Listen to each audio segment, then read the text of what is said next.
Hey friends, today let's talk about how we can find peace without rushing God's plan.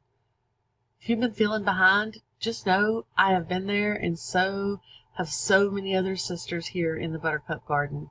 So, one verse, one story, and your weekly pace reset. Stay with me, okay? Welcome back to the Buttercup Garden. Buckle up, Buttercups, because today we're trading burnout for pace. Pace.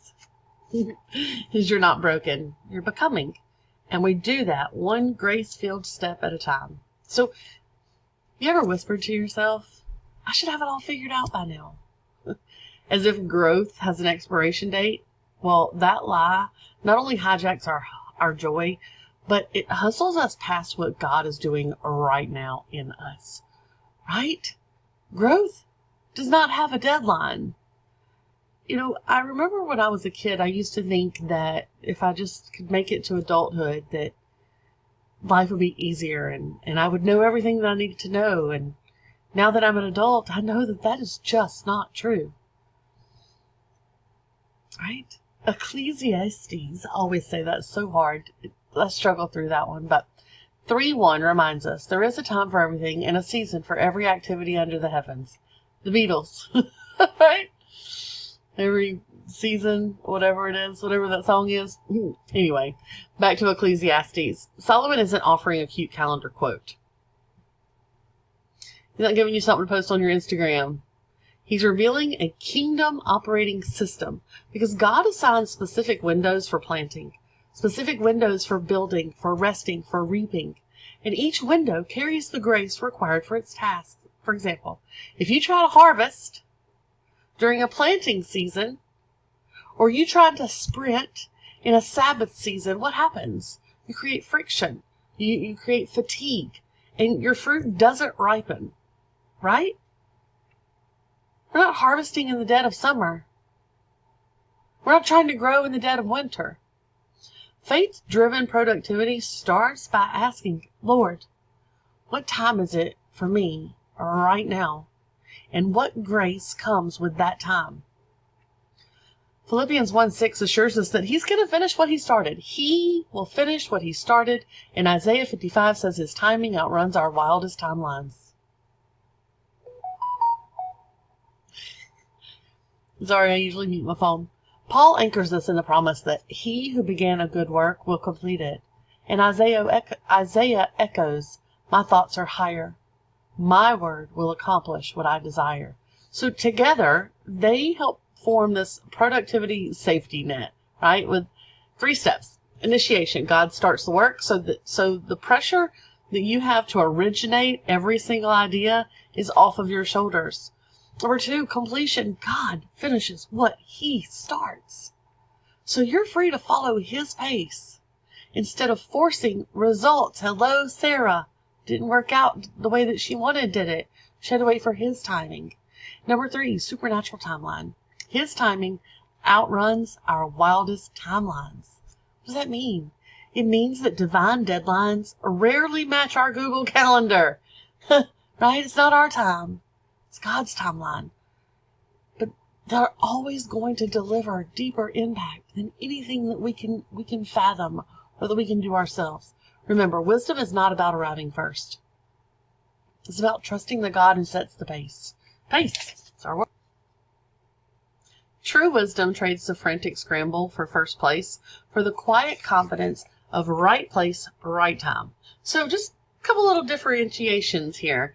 Hustle mode productivity measures success by speed and volume, where faith-driven productivity measures success by obedience and fruit. Hustle mode productivity says, if I don't hurry, I'm going to miss out. Or faith-driven productivity says, if God scheduled it, he will supply it. Hustle mode productivity says, hustle mode productivity treats rest as a reward. Where faith-driven productivity treats rest as a rhythm, right? We've talked about this before. Even Jesus rested. Even God rested. You must rest. Hustle mode productivity carries every single load alone, and they're heavy. Faith-driven productivity delegates, collaborates, and trusts God's provision. So the motivation today is this. Keep pace with grace. When you sync your to-do list with God's appointment book, you're going to move slower than the world expects, but faster than burnout ever allows.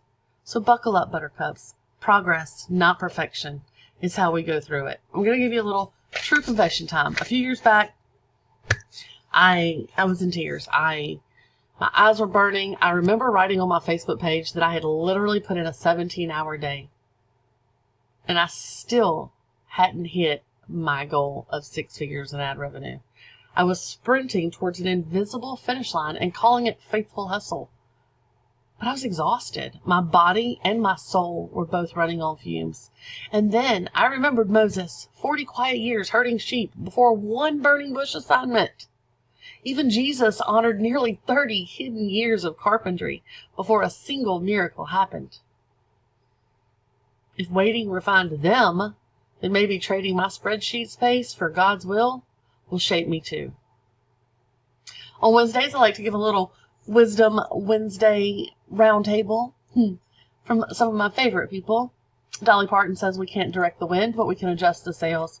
So I love that. I tell my kids all the time, you can't control other people. You can only control how you react. It's the same thing. We can't direct the wind, but we can control how we react to it, right? Are we going to lean into it? Are we going to fight it? Or are we going to use it?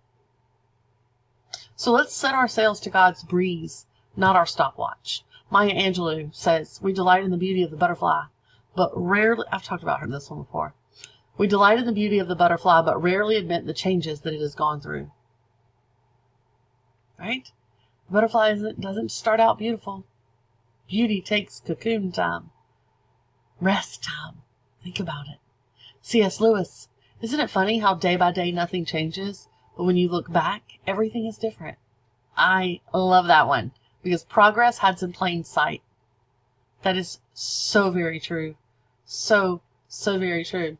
Progress is hidden by consistency. Right? An unknown, this is just a good quote, I don't know who said it. Slow growth builds strong roots. It's true. Bamboo doesn't have very strong roots, but an oak tree takes hundreds of years, thousands of years to get massive, has an entire root system that can take over your entire yard, right? Roots are greater than ribbons every single time. On Monday, I've said it a couple times today, but on Monday, we identified our word of the week, pace. I'm going to put Monday's video right up here so that you can go back and watch it. But what I want you to do today is I want you to repeat after me. I move at God's perfect pace. No faster, no fear. Isn't that a good one? I move at God's perfect pace. No faster, no fear. Write it down. Stick it on a Post-it. Whisper it when the hurry hits, when you feel like you're not doing enough, when you're saying to yourself, if I could just work a little more, go a little faster, be a little more, right? Okay, so if today's pause gave you permission to slow down, what I want you to do, it's for fun, I want you to drop a turtle down in the comments and share where you're learning to grow through it. Make sure while you're down there, you look at the description and grab our little freebie, hit that subscribe button, and remember, progress, not perfection. Faith-led action over frantic hustle. See you next time. Bye, Buttercups. Hey, friend. Consider this your little PS. If you are new to the Buttercup Garden, I want you to know that I have created a Start Here playlist just for you so that you can bloom without the overwhelm. Okay? So let me tell you right now there's 4 videos. It'll grow over time, but at the time of this recording, there are 4. The first one is Buckle Up Buttercup, and it's a quick channel trailer so that you can meet me, Kelly, and you can hear why we do faith plus growth with grace. The second video tells you exactly what the Buttercup Garden is and how you can grow with us. It's the deeper meaning behind hardy buttercups, why buttercups, how to engage, comment, and pick the playlist that fits your season. Excuse me, video 3 is how to use this channel without getting overwhelmed. There's no pressure, no hustle, just simple weekly rhythms that fit your real life And number 4 is the start here. It's my favorite mindset flip. It's my go-to perspective shift, a journal prompt, a truth seed that you can plant today. I want you to watch them straight through or snack on them one at a time. Either way, you're going to discover our heartbeat, our holy hustle with grace, spiritual joy, and the belief that you are not broken, you are becoming. So, hit that link right up there and save that playlist. Play it while you fold laundry or sip sweet tea and get to know us. And then go outside, breathe air, and remember, progress, no matter how small, still counts. See you in the playlist. Bye.